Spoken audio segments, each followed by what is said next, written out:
Hazaribagh police ने रविवार को NH 33 स्थित होटल में छापेमारी कर देह व्यापार का पर्दाफाश किया। इस दौरान 6 होटल सील किए गए और 40 जोड़े आपत्तिजनक स्थिति में पकड़े गए। पुलिस ने मौके से register laptop, mobile, CCTV, DVR, नगद रुपए, कार, आपत्तिजनक सामान जब्त किया। कार्रवाई में 17 होटल संचालक, मैनेजर और स्टाफ को गिरफ्तार कर जेल भेज दिया गया। इनमें अजय कुमार, विशाल कुमार, रिजित कुमार मेहता जैसे नाम शामिल हैं। SP अंजनी अंजन ने चेतावनी दी, यदि आगे भी अवैध धंधा चला तो सीधे जेल भेजा जाएगा।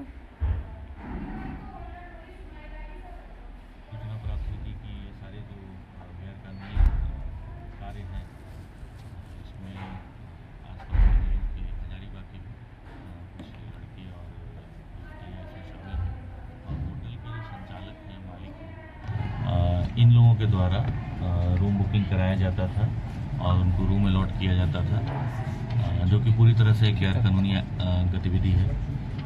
तो इस संबंध में कार्रवाई करने के लिए मेरे द्वारा कुछ स्पाई लोगों की मदद से इसकी रेकी कराई गई और 2-3 दिन का रेकी करा करके हम लोगों ने ये पता किया कि ये गतिविधि कहाँ हो रहा है, कब हो रहा है और किस तरह से हो रहा है, जिससे कि हम लोग एक ही बार में एक समग्र रेड करते हुए जो भी शामिल इसमें लोग हैं हम सभी के विरुद्ध में कार्रवाई कर सके, ठीक से साक्ष्य संकलन हो सके और फिर वेरिफिकेशन करके अच्छा एविडेंस कलेक्शन करके हम लोग कार्रवाई करें। तो इस संबंध में SDPO सदर अमित आनंद के नेतृत्व में और इनके साथ में 11 अन्य पुलिस पदाधिकारी थे, इसमें से कई आपके सामने हैं, और 6 मजिस्ट्रेट को हम लोगों ने DC महोदय के द्वारा डिप्यूट कराया और फिर हम लोगों ने ये एक रेड की कार्रवाई की, जिसमें कि सभी 6 होटलों में, जिसका कि नाम है hotel Siddhi Vinayak, hotel spicy villa, hotel 2 ईट,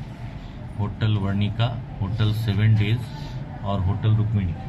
तो सभी होटलों से कई ऐसे संदिग्ध हमें युवक और युवतियां मिली और जब हम लोगों ने होटल के रजिस्टर की जांच की, होटल के कमरों की जांच की, तो जो आप लोगों ने देखा एविडेंस के रूप में हमें कॉन्ट्रासेप्टिव्स कई तरह के मिले, यूज्ड अनयूज्ड हर तरह के।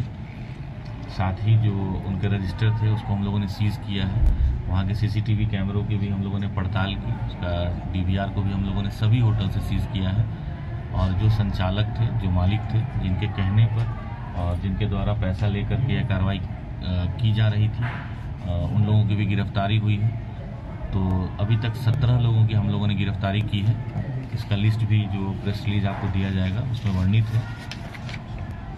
इसमें होटल के संचालक हैं, होटल के मैनेजर हैं, होटल में कुछ होटलों में ऐसा ही पाया गया कि उनके द्वारा एक सर्वेयर रखा गया था, जो कि ऐसे लोगों को स्पॉट करता था, आप कह लीजिए कस्टमर्स को जो स्पॉट करता था और फिर उनके साथ वो लाइजनिंग करके उनको लाता था।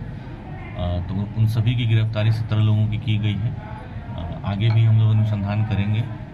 मेरा मानना है कि हजारीबाग आप सब जानते हैं कि झारखंड में शिक्षा के क्षेत्र में एक विशेष स्थान रखता है ये जिला। बहुत पहले से ही यहाँ बहुत अच्छे उत्कृष्ट कोटि के स्कूल और कॉलेज रहे हैं और आज भी यहाँ लाखों की संख्या में बाकी जगहों से विद्यार्थी आकर के पढ़ते हैं, बच्चे बच्चियाँ सभी पढ़ती हैं। तो ऐसे में इस तरह के यौनाचार के जो इलीगल केसेस आते हैं, तो इससे जो हमारी नई पीढ़ी है उस पर एक बहुत बुरा असर पड़ता है। इसलिए ये रेड हम लोगों ने हजारीबाग पुलिस ने कारित किया और मैं आप सबके माध्यम से ये अपील भी करूंगा कि जितने भी और ऐसे लोग हैं जो यहाँ के बाकी होटल संचालक हैं, किसी भी हालत में इस तरह की इलीगल गतिविधि में शामिल ना हो, अपने यहाँ ना होने दें। अन्यथा राज्य से बाहर का कोई है, कोई लड़की है, ऐसा अभी सूचना में नहीं आया है। कुछ होटल्स में बाहर के बंगाल के लोग एज संचालक और एज सर्वेयर थे, जिनकी गिरफ्तारी की गई है। कुछ लड़के या लड़की इनको गिरफ्तारी भी हुई है? लड़के और लड़कियों की हम लोग अभी उसका वेरिफिकेशन कर रहे हैं कि उनका जाने के पीछे उनका मकसद क्या था और क्या पहले से कोई जान पहचान है कि नहीं और किस कारण से गए हैं। तो ये वेरिफिकेशन के बाद हम लोग उसमें आगे बढ़ेंगे। सर, इन जो 6 होटलों में क्या एक दूसरे को आपस में सब जानते थे कि सब जगह चल रहा लिंक था कुछ ऐसा?